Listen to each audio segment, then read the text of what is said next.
નમસ્કાર, આપ જોઈ રહ્યા છો લોકમંચ ને હું છું જય શર્મા અને આજે લોકમંચમાં વાત કરીશું રોડ, રસ્તા અને રામાયણની. કારણ કે હવે સર્વે હાથ ધરવામાં આવવાનો છે. કેવી કેવી જગ્યાએ ટ્રાફિક થઈ રહ્યો છે અને કઈ જગ્યાએ એ ટ્રાફિકને કેવા પ્રકારના સોલ્યુશન લાવીને નિવારી શકાય. છેલ્લા ઘણા સમયથી આપણે જોયા છે, ઘણા વર્ષોથી બ્રિજોના કામ ચાલી રહ્યા છે, અવનવા બ્રિજ બની રહ્યા છે, અંડરપાસ બની રહ્યા છે, તો પણ ટ્રાફિકની સમસ્યા ઠેરને ઠેર જોવા મળી રહી છે. છેલ્લો સર્વે 2011માં થયો હતો, એટલે 13 વર્ષ બાદ આ ટ્રાફિક સર્વે થઈ રહ્યો છે. અને આ ટ્રાફિક સર્વેમાં વિલંબ કેમ થયો? શું આ પ્રકારના સર્વે વર્ષે વર્ષે કરવા જોઈએ કે 2 વર્ષે કે 5 વર્ષે કરવા જોઈએ?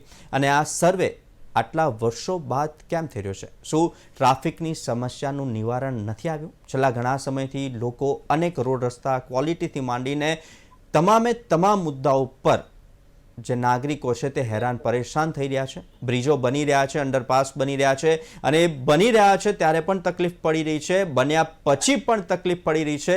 તો જાય કહાં જેવી સ્થિતિ જોવા મળી રહી છે. ત્યારે 13 વર્ષના અંતે ફરી એકવાર ટ્રાફિક સર્વે હાથ ધરાવવાનો છે.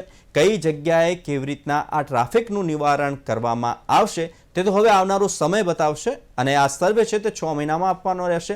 હવે જોઈએ આ સર્વે પછી આ તમામ મુશ્કેલીઓ હલ થાય છે કે ઠેરની ઠેર રહે છે કે પછી વધે છે. તો રોડ, રસ્તા અને રામાયણમાં ચર્ચા કરવા માટે આપણી સાથે ગેસ્ટ પેનલમાં જોડાયા છે નિલેશ સોલંકી, નેતા ભાજપ, મુકેશ વિશ્વકર્મા, નેતા કોંગ્રેસ, અને પ્રિયવદન શાહ, સિવિલ એન્જિનિયર. પ્રિયવદનભાઈ, મુકેશભાઈ, નિલેશ સોલંકી, આપનું સ્વાગત છે લોકમંચમાં.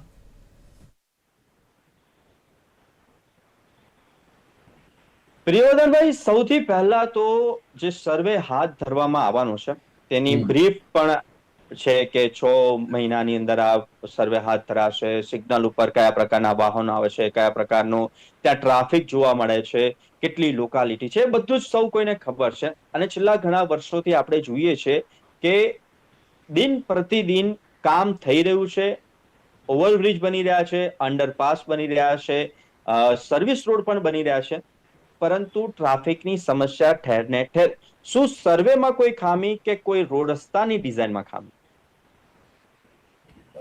આખી એક વસ્તુનું આપણે જો પહેલેથી એનું વ્યંગાવલોકન કરીએ તો એક વાત હું તમને સમજાવું કે 1960માં અમદાવાદ શહેરમાં 16,000 વાહનો હતા અને અત્યારે લગભગ 50 લાખ વાહનો છે. તમે વિચારો કે કેટલા ઘણા વાહનો વધ્યા. 3 લાખની વસ્તીના અત્યારે 70-72 લાખની વસ્તી થઈ ગઈ. કેટલા ગણી વધી? 24 ગણી વધી. સાહેબ, અત્યારની પરિસ્થિતિમાં માની લો કે આપણા અમદાવાદ શહેરમાં ટોટલ 1,000 કિલોમીટરના રસ્તા છે અને બધા જ રસ્તા 4 લેનના છે. તો 16 લાખ વાહનો જ ખાલી એમાંથી બહાર નીકળે ને રોડ ઉપર ગોઠવાઈ જાય તો બધા રોડ ટોટલી બંધ થઈ જાય, કશું જ ચાલી ના શકે. એવી પરિસ્થિતિ અત્યારે શહેરમાં સર્જાઈ છે. વાત એ છે કે જ્યારે BRTS જે શરૂ કરવાની હતી તે તબક્કામાં અમે એક્શન ગ્રુપ અને બીજી સંસ્થાઓ બધા ભેગા મળીને એક સર્વે હાથ ધરેલો અને સમજાવેલું કે તમે 1/3 રોડ BRTS માટે કાઢી લો છો, એની સામે લોકોની જે અવર જવર થવાની છે એ મામૂલી થવાની છે. તમે વિચારો સાહેબ કે આજે દરરોજ 2 લાખ જેટલા પેસેન્જરો BRTS નો ઉપયોગ કરે છે. એની સામે બાકીના 72 લાખમાંથી 50 લાખ તો ઉપયોગ કરે જ છે, એ વાહનોનો ઉપયોગ કરે છે પોતાના. એટલે એનાથી શું થયું કે 25 ગણું ટ્રાફિક બાકીના 2/3 આવે છે અને આ 1/3 એટલું 2 લાખ રૂપિયા 2 લાખ માણસો કામ કરે છે. હવે આ ઉપયોગ જે 2 લાખ માણસો ઉપયોગ કરે છે એ કમ્પેરેટિવલી રસ્તાની અંદર એક વખત BRTS બસ પસાર થાય પછી બાકીની 3 મિનિટથી માંડીને 10 મિનિટ સુધી રોડ ખાલી હોય છે, જે અનયુઝ છે. હવે આ કારણ BRTS ના કારણે અમે એ વખતે પણ પ્રાઇમ મિનિસ્ટર સુધી અમે મળવા ગયા અને એમને અમે જણાવેલું કે સાહેબ આ BRTS ઉપયોગી નથી, એટલીસ્ટ અમદાવાદ. BRTS નું મેઇન વસ્તુ જે થઈ એ બોગોટા શહેરથી સ્ટાર્ટ થયું અને એ બોગોટા શહેરની ભૌગોલિક પરિસ્થિતિ અને આપણી ભૌગોલિક પરિસ્થિતિમાં મોટો ફેર છે. એની વસ્તી કરતા આપણી વસ્તી બધી 8 ગણી છે. એ લોકોનો આખો વિસ્તાર એટલો મોટો છે કે જ્યાં આગળ આપણે તો નાના વિસ્તારની અંદર મોટી સંખ્યા છે. આ એક પરિસ્થિતિ જો સમજવામાં ના આવે અને બીઆરટીએસ જ્યાં જ્યાં બીજે થઈ છે ત્યાં બધે ફેલ ગઈ છે. આ વસ્તુ અમને એ વખતની સરકારે એવું કહ્યું કે ભાઈ આ તો અમારી જે યોજના છે અને આ બધા સરકારોને અહીંના લોકોને એવું હતું કે બધું મફતના પૈસા સેન્ટ્રલ ગવર્મેન્ટ આપે છે તો આપણે શું કામ જવા દઈએ. એ બધાના અંદર વેસ્ટેડ ઇન્ટરેસ્ટો છે. આપણે આ આખી એક પરિસ્થિતિની અંદર મુખ્ય વસ્તુ હુઈ સફર કે પ્રજા. આજે એક જંકશન ઉપર 8 વખત સિગ્નલો થાય અને પછી નીકળી શકાતું હોય તો આખા પેટ્રોલના ધુમાડાથી માંડીને કેટલું બધું બર્નિંગ થાય છે એની ગણતરી કરું સાહેબ તો અબજો રૂપિયામાં થાય. આ આખી એક મારો કહેવાનો મતલબ એ છે કે પહેલેથી જ ખોટી ડિઝાઇન ઉપર ઊભી થયેલી વાત ને આપણે ચલાયા કરીએ છીએ.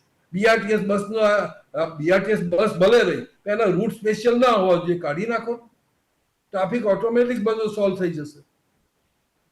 ઘણા લોકોએ તો પોતાની રીતે આવા બીઆરટીએસ બસની અંદર ઘૂસવાના એના રૂટ ઉપર જવાના પ્રયત્નો કરેલા જ છે.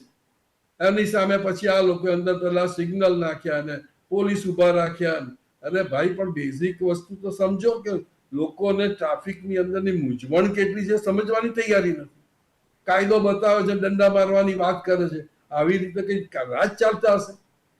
સમજવા માટેની વાત તો એ છે અત્યારે હવે એમ કે છે કે બીજા 25 જંકશનો ઉપર. અરે ભાઈ 25 જંકશનોની વાત પછી કરીએ. અત્યારે જેટલા જંકશનો ઉપર બ્રિજ છે ત્યાંની શું પરિસ્થિતિ છે એ નથી જોવાતું. પહેલા એ જોઈને એમાંથી બધું વસ્તુ શીખો કે ભાઈ આ જરૂરી હતું કે નહોતું.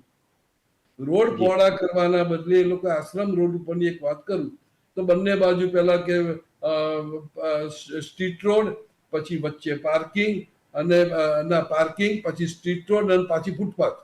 30 ફૂટ આમ બગાડ્યા, 30 ફૂટ બીજી બાજુ બગાડ્યા. પછી અમે એમને મળવા ગયા કે સાહેબ આનો અર્થ શું? કે અમે આ ડિઝાઇન સીજી રોડ ઉપરથી અમે આ ડિઝાઇન કર્યા. સીજી રોડ અલગ છે, આશ્રમ રોડ હાઈવે છે. આટલી બધી વસ્તુમાં સાહેબ એક વસ્તુ કહું ને, આ બધી વસ્તુ બધી મેન મેડ ડિઝાસ્ટર છે. આ લોકોને basically sustainable development of the city કઈ રીતે કરવું એનું નવા પૈસાનું જ્ઞાન નથી અને ખોટા માણસોને બેસાડી દીધા છે. હા, તો એટલા સુધી કહેવું પડે કે રાજકારણીઓએ પોતે પણ પોતાની બુદ્ધિ તો દોડાવવી જોઈએ કે નહીં કે ભાઈ આ ખોટું થઈ રહ્યું, સુધારો. ક્યાંય સુધારો શક્ય નથી. એવી વાત ઉપર લાઈને હવે કહે છે કે દિલ્હીની એજન્સી નાખી. અરે તમારા આટલા માણસો છે, બેસાડી દો 25 જંકશન ઉપર કે ભાઈ આખા દિવસના શું થાય છે, ડેટા લઈ લો. આમાં મોટી ડિઝાઇન કઈ કરવાની છે તમને સમજણ પડશે કે વોટ ઇઝ ગોઈંગ ઓન. પણ પૈસા ખર્ચવા છે, એજન્સીઓ રોકવી છે અને પ્રજાના ઉપર બર્ડન નાખવું છે. આ એક ધંધો ચાલે છે અને આ ધંધાને રોકવા માટેની કોઈ સિસ્ટમ જ નથી. પ્રજા પણ બિચારી શું કરે કે ભાઈ કઈ કરશે, સમજીને કરતા હશે એવું સમજે બિચારી પ્રજા. એટલે આ સિચ્યુએશનમાં ખરેખર જો કરવાનું હોય તો પ્રજાએ તો જાગૃત થવાની જરૂર, સિવાય આ રાજકારણીઓએ જાગૃત થવું પડે, એમના ઓફિસરોને સમજાવવું પડે કે ભાઈ આ પ્રોબ્લેમ છે, આને સોલ્વ કરો પહેલા, પછી બીજા જંકશનોની વાત કરીએ આપણે. ટ્રાફિક જામ થાય. અત્યારે માની લો કે જ્યાં બ્રિજ કર્યા ને એટલે ટ્રાફિક જામનું જંકશન બદલાઈ ગયું. ઉસ્માનપુરા પહેલા ઇન્કમ ટેક્સમાં જામ થતું હતું, હવે ત્યાંથી ઉસ્માનપુરા જામ થઈ ગયું.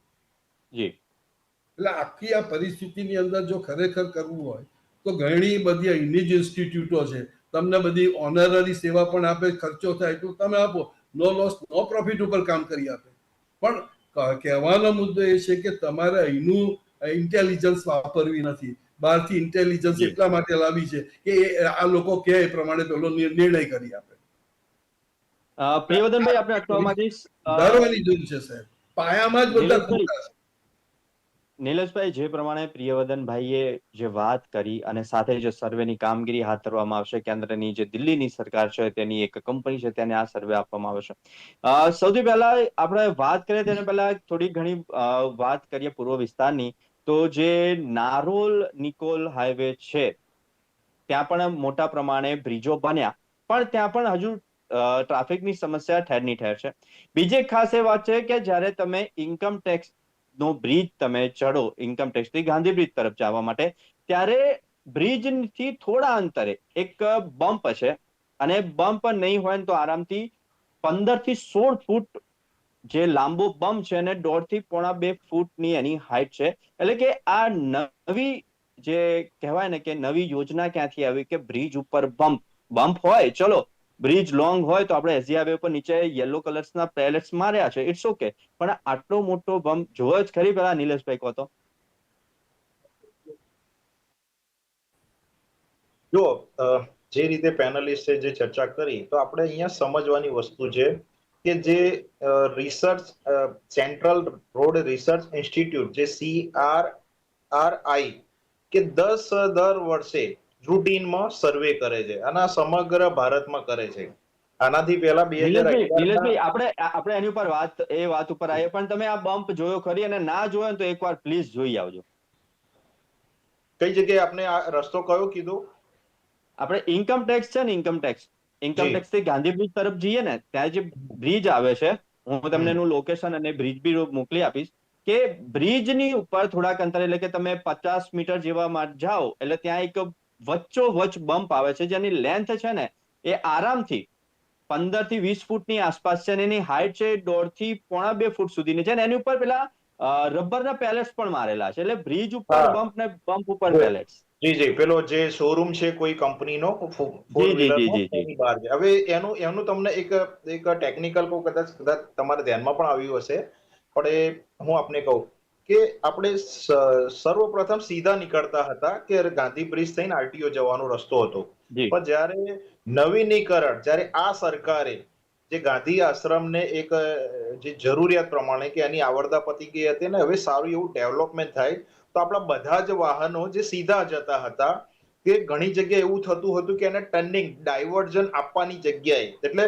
ટ્રાફિકના સેન્સ પ્રમાણે આપણે સમજીએ કે આપણી ગાડી હંમેશા ફાસ્ટ જતી હોય, એને ડાયવર્ઝન આપવાનો હોય તો ત્યાં ગાડીને રોકવાનો એક ટેકનિકલ પ્રયાસ કરવામાં આવ્યો છે. ત્યાં નીચે તમે જુઓ તો ત્યાં વસ્તી રહી છે, કે ત્યાં તમે શોરૂમની પાછળ જુઓ તો ત્યાં ઘણી બધી એવી મકાનો, જે સોસાયટી કે જે ઢાળવાળી એરિયા છે, કે કદાચ નદીના પટનો એરિયા તમને કદાચ જોવા મળ્યો હશે, તો એ એવો રોકવાનો પ્રયાસ કર્યો છે કે ત્યાં આગળ ડાયવર્ઝન છે ને ત્યાંથી લેફ્ટ ટર્ન છે, સામે જવાતું નથી, તમારે ફરીને પાછું બીજા રસ્તેથી પાછું અવાય છે, અને પછી એ રસ્તો તમે સીધા આગળ જાઓ છો પછી રાઈટ ટર્ન મારો છો એટલે આખું ગાંધી આશ્રમ ટર્ન માગીને પછી પાછું કલેક્ટર કચેરી જવાય છે. એટલે એ આપણે સમજી શકાય કે એ ફાસ્ટ વાહનો હોય, કારણ કે ગાંધી બ્રિજનો જે એરિયા છે કે રિવરફ્રન્ટથી જેવા બહાર આવીએ છીએ તો ટ્રાફિક ફ્રી હોય છે, તો કદાચ ભારે વાહનો કે ફાસ્ટ સ્પીડમાં જતા હોય તો એ વાહનોનો રોકવાનો પ્રયાસ છે, કારણ કે ત્યાં શોરૂમ છે, પાછળ સોસાયટીઓ છે, અને એ રીતનું ડાયવર્ઝન આપ્યું છે. તો હું માનું ત્યાં સુધી એટલા માટે કે વધારે બમ્પ કે કોઈ પણ વ્હીકલ ફાસ્ટ ના જઈ શકે. બીજી વસ્તુ કે આપણો જે વિષય છે, તો જે રિસર્ચ ટીમ જે દર 10 વર્ષે સેન્ટ્રલની કમિટી જે કરતી હોય, કે દિલ્હીમાં પણ સૂચન કર્યું હતું કે ભાઈ 24 બ્રિજ બનાવવાના, એમાંથી 11-12 નું નિર્માણ થઈ ગયું છે અને બાકીના બ્રિજનું નિર્માણ થઈ રહ્યું છે. હવે તમે સમજો કે ગુજરાતની આપણે વાત કરીએ તો 18,000 થી પણ વધારે ગામડાઓ થઈ ગયા છે. 15 મહાનગરપાલિકાઓનો હવે વિસ્તૃત સીમાંકન થયું છે, એને પણ એક બિરુદ આપવામાં આવ્યું છે. 147 થી પણ વધારે નગરપાલિકાઓ છે, અને પંચાયતો તો કેટલી. એટલે આ ધીરે ધીરે હવે પોપ્યુલેશન વધવા માંડી છે. આપણા દેશ કદાચ વિશ્વમાં આપણો પહેલો નંબર આવી ગયા છે, ચીનના પાછળ છેડ્યા છે, કે હવે ટ્રાફિકની સમસ્યા દિવસે ને દિવસે. ગઈકાલના પેપરના એક અહેવાલમાં મેં વાંચ્યું હતું કે ગઈકાલે માં અંબાના નવરાત્રીના નોરતા ચાલી રહ્યા છે, તો પહેલા દિવસે 1500 ગાડીઓ, એટલે ટુ વ્હીલર નો ફોર વ્હીલર નું કદાચ બુકિંગ થઈ ગયું છે. અને ગઈકાલે જે મોદી સાહેબ નરેન્દ્રભાઈ જે ખૂબ જ સારી એવી એક સોગાત આપી જીએસટી. નિલેશભાઈ આપણે રોડ રસ્તા ઉપર આવીએ અને રામાયણ જે થઈ રહી છે એની વાત કરીએ પ્લીઝ. રામાયણ નથી, આ એવી વસ્તુ છે કે રોડ રસ્તા જે દિવસે દિવસે વધી ગયા છે, તો એના માટે જે ડાયવર્ઝન હોવું જોઈએ, ડિસ્ટ્રીબ્યુશન હોવું જોઈએ, આ રામાયણ નથી. રામાયણ તો ખરેખર સારી વસ્તુ છે કે એનાથી આપણને સારું એવું આધ્યાત્મિક આપણે જોડાયેલા હોય, પણ આ એક રોડ રસ્તાની વસ્તુ છે ને સોશિયલાઇઝેશન પણ છે.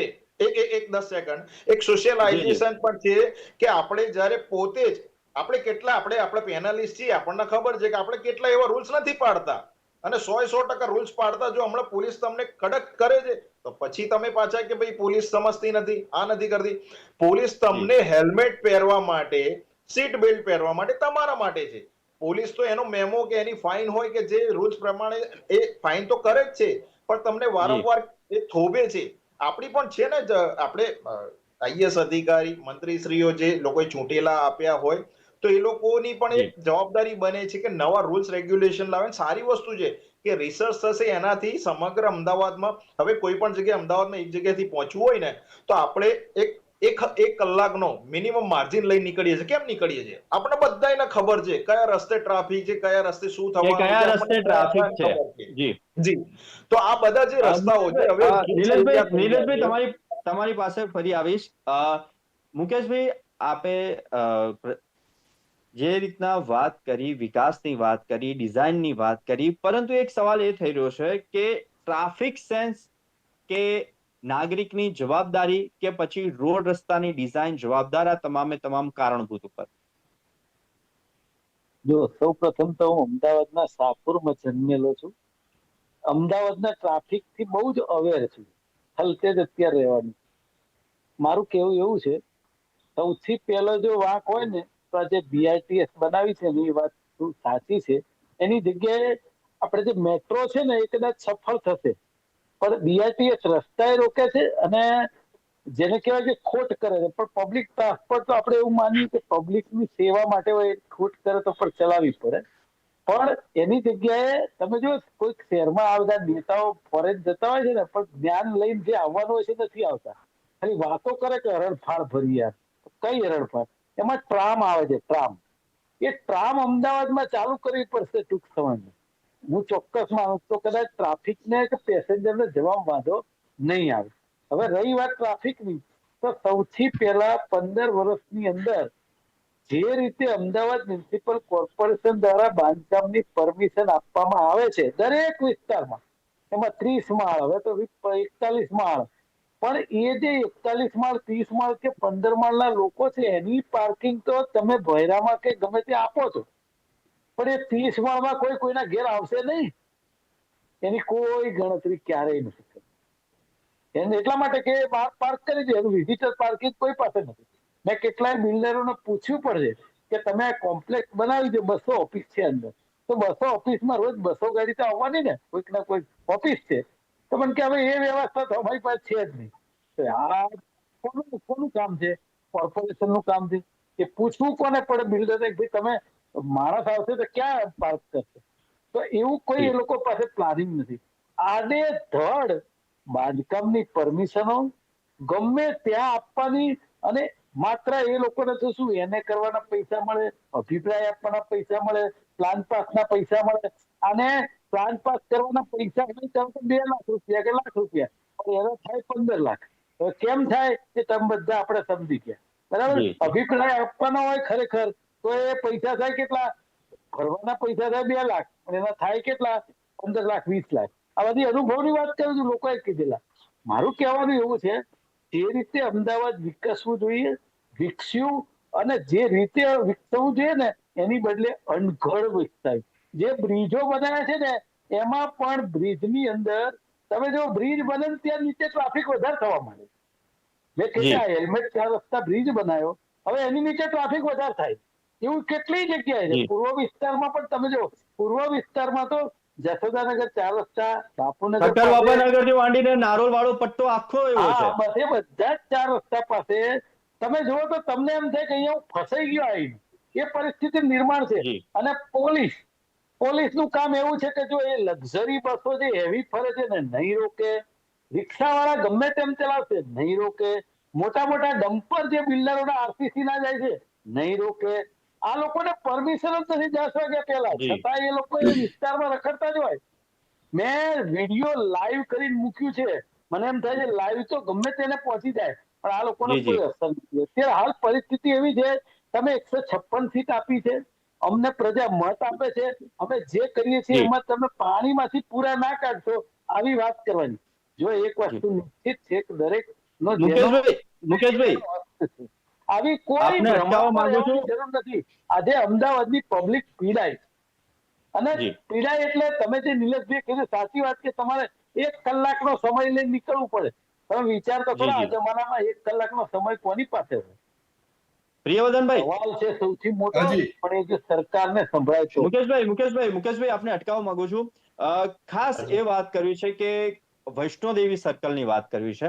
વૈષ્ણોદેવી સર્કલ ત્યાં અંડરબ્રિજ છે, પાસ છે અને ઓવરબ્રિજ છે. તો પણ ત્યાં રોજનો રોજ ટ્રાફિક થાય છે ને થાય છે જ. આપે પણ એટલા જોયું માટે હશે, થાય છે. અનુભવ્યું હશે.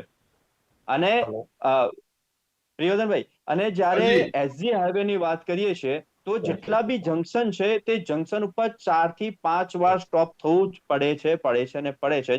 તો બ્રિજ બન્યા પછી પણ ટ્રાફિકની એ જ સ્થિતિ જોવા મળી રહી છે. મુખ્ય વસ્તુ સાહેબ એ જ છે કે ટ્રાફિક શિફ્ટ થાય છે. જ્યાં આગળ જે પેલા લોકો આમાં એક વસ્તુ સમજો કે જે બ્રિજ થાય એટલે જી. જે અમુક લોકોને જે સીધું નીકળવું હોય એ લોકોને અનુકૂળતા રહે બ્રિજને કારણે, પણ જી. મોટા ભાગની પ્રજાને તો દરેક જંકશન ઉપર કામ હોય છે. અને બીજી જયભાઈ, વસ્તુ એ કે આપણા અમદાવાદ શહેરમાં જે વાહનો છે જયભાઈ એ હું લીવ બધા કરું. વાહનો વાળાને ઓકે સર. ઓકે. જી, આપ કન્ટિન્યુ રાખો પ્રિયવદનભાઈ. હા, બધા વાહનો વાળાને એક 5 કામ લઈને જોડે નીકળતા હોય એટલે કોઈ પબ્લિક ટ્રાન્સપોર્ટ વાપરતું જ નથી. મીન્સ કે જો અત્યારે પણ 2 લાખ જ વાહનો 2 લાખ પબ્લિક જ વાપરતી હોય તો એનો અર્થ એ કે બાકીના 50 લાખ નથી વાપરતા.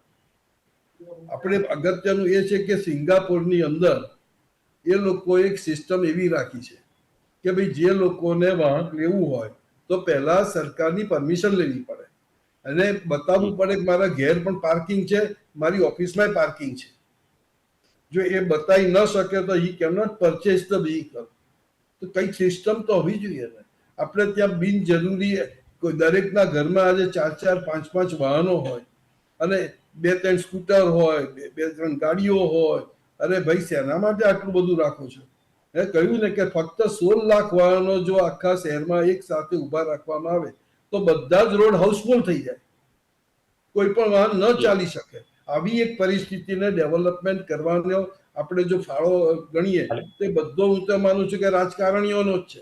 કારણ કે એમણે બિનજરૂરી, સાહેબ હું તમને એક આશ્રમ રોડનો જ દાખલો આપું કે બ્રિજ બન્યા પહેલા જ્યારે રોડ બધા પહોળા કરી દીધા, વચ્ચેના સર્વિસ રોડ ને આ તે બધું કાઢી નાખ્યું ત્યારે ટ્રાફિકની સમસ્યા જ નહોતી, બ્રિજની જરૂર જ નહોતી. એવું થયું હવે બ્રિજ બનાવ્યો તો ટ્રાફિક જામ થઈ ગઈ, કારણ કે બ્રિજ ઉપરથી જનારા વાહનોની સંખ્યા 10% છે, જ્યારે 90% પબ્લિક તો પાછી એના એ જ અડધા રોડ ઉપર આવી ગઈ. આપણે એકચ્યુઅલી આખી એક વસ્તુની ડિઝાઇનમાં જે અત્યારે બ્રિજ બન્યા છે, જે જંકશનો ઉપર પ્રોબ્લેમ્સ થયા છે, એનો પહેલા સર્વે કરવો જોઈએ સાહેબ કે હવે આમાં શું સુધારો કરી શકાય. જો BRTS ની બસના હિસાબે આપણો ટ્રાફિક જામ થતો હોય તો BRTS બસ ભલે રહી પણ એનો સ્પેશિયલ રૂટ કાઢી નાખો. જો સ્પેશિયલ રૂટ કાઢી નાખવામાં આવે તો ટ્રાફિક ઓટોમેટિક ઇઝી થઈ જાય. અત્યારે પણ જો પ્રોબ્લેમમાં આપણે એ વિચારવું જોઈએ કે દરેક જગ્યાએ જ્યાં બિનજરૂરી સાઈડમાં પાર્કિંગ ને સર્વિસ રોડ, તો એમાં વિચારવું પડે ભાઈ હવે સર્વિસ રોડ કેટલો ઇફેક્ટિવ છે. અમુક જગ્યાએ તો 6 ફૂટના સર્વિસ રોડ છે કે ના કોઈ ગાડી જઈ શકે, ના ગાડી આવતી હોય તો સામે અથડાયા કરે. પ્રિયવદનભાઈ, આપને અટકાવવા માંગીશ કારણ કે સમયનો અભાવ છે. સુધારવી પડે, ડિઝાઇન બદલવી પડે અને જરૂર પડે તો આપણે પછીના તબક્કામાં કોઈ કન્સલ્ટન્સીને રોકવી હોય તો પછીની વાત આવે. અને આપણા અહીંના લોકો જ સક્ષમ છે પ્રિયવદનભાઈ, સર્વે કરવામાં. આપને અટકાવવા માંગુ છું.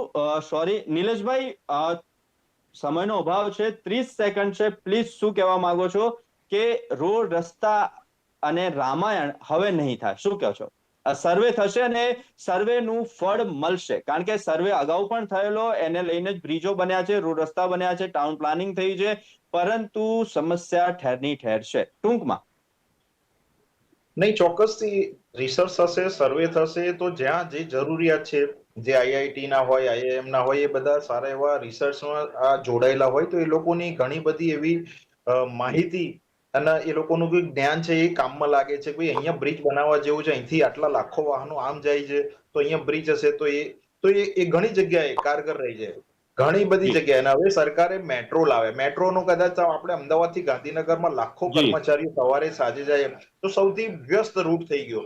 BRTS કોંગ્રેસના પ્રવક્તા લેફ્ટ થઈ ગયા, એમના બિઝી હતા, પણ એમને ફૂલ મેટ્રો સાહેબ, metro is useful, BRTS useful નથી. એક જ મિનિટ, જી, એક જ જી. મિનિટ. મેટ્રોમાં તમે જુઓ તો હજારોની સંખ્યામાં અત્યારે ટ્રાન્સપોર્ટ કરી રહ્યા છે. એ સર્વે પણ હું તમને ડેટા જી, જી. આપી દઈશ. BRTS માં હા. કદાચ હજારો લાખો કદાચ આપણે જોઈએ છે કે ઘણી બધી જગ્યાએ આપણે BRTS હા. ફૂલ હોય. નિલેશભાઈ, તમે જુઓ તો લાખોથી પણ સમયનો વધારે. અભાવ છે, જી, જી, સમયનો જી. અભાવ છે એટલે તો આપણે હું અટકાવવા કંઈક માંગુ છું. એક 5 સેકન્ડ એડ કરવા માંગીશ જી. કે આ જે સર્વે જે માત્ર નાગરિકોના ભલાઈ માટે છે, આખું એક ટાઉન જી. પ્લાનિંગ એક વિકાસશીલ કે એક સૂચન જી. આપે છે કે હવે અમદાવાદ મેગા સિટીમાં આપણે ઘણા સમયથી આવી ગયેલા છીએ, તો હવે આટલું બધું કોમનવેલ્થ આવે, આપણા જે જી. આટલી મોટી મોટી ઇવેન્ટો થતી હોય તો એનાથી રોજગારીનું પણ સર્જન થાય છે. તો ઘણા બધા જે માઇગ્રેશન તમે જુઓ કે 50 લાખથી જી, વધારે નિલેશભાઈ. આપણે કોરોના બહાર મોકલ્યા હતા, તો હા, માઇગ્રેશન નિલેશભાઈ, વિષય છે. હવે તો એના અટકાવવા લીધે માંગીશ. ટ્રાફિકની આપણે સમસ્યા હલ કોમનવેલ્થ થશે. એની પછી વાત કરીશું, પરંતુ જી. હવે સવાલ એ થઈ રહ્યો છે કે વિકાસ થયો પણ ક્યાંક અનગઢ થયો છે, એ આપણે માનવું પડશે. ટ્રાફિકની સમસ્યા હલ નથી થઈ અને સર્વે આખત થાય અને જો એનું યોગ્ય નિરાકરણ આવે તેવી એક આશા જ હવે બાકી રહી છે. લોકમંચની અંદર ચર્ચા કરવા માટે નિલેશભાઈ, મુકેશભાઈ અને પ્રિવર્ધન શાહ સાહેબ, આપ અમારી સાથે જોડાયા તે બદલ ખૂબ ખૂબ આભાર. તો આ હતી લોકમંચમાં આજની ચર્ચા. રોડ, રસ્તા કે પછી રામાયણ, ક્યારે હલ થશે? સર્વે થશે, અને જો સર્વે યોગ્ય થશે તો શું એ ચોક્કસપણે કહી શકાશે કે આ પ્રકારની તકલીફો હવે આગળના સમયમાં નહીં પડે? તો આ હતી આજે લોકમંચમાં ચર્ચા, રોડ, રસ્તા અને રામાયણ. મને આપશો રજા. નમસ્કાર.